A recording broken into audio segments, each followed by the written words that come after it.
Վարդենիսում զրուցում եմ սահմանամերձ գյուղացիների հետ։ Նրանք ընդհանրապես հույս ունեն, որ եթե ոչ արտահերթ կարգով, գոնե ընտրություններով կփոխվի Նիկոլը ու էլի կմոռանան, թե ինչ էր նշանակում սահմանից կրակելը։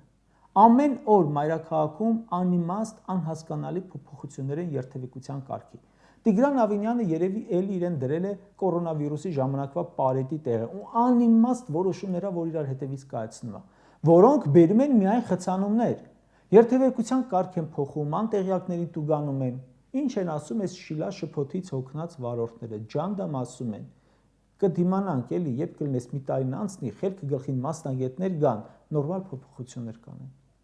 Կոնյակ արտահանողները ասում են, մեր արտահանման խնդիրը եթե անգամ հիմա չլուծվի, հիմա լուծվի, եթե անգամ դա ժամանակավոր է լինելու։ Սրանց օրոք վերջնական չի լուծվելու, պետք է մի ձև գոտիներս ձգենք, ոչինչ, բան չմնաց, մի տարի մնաց։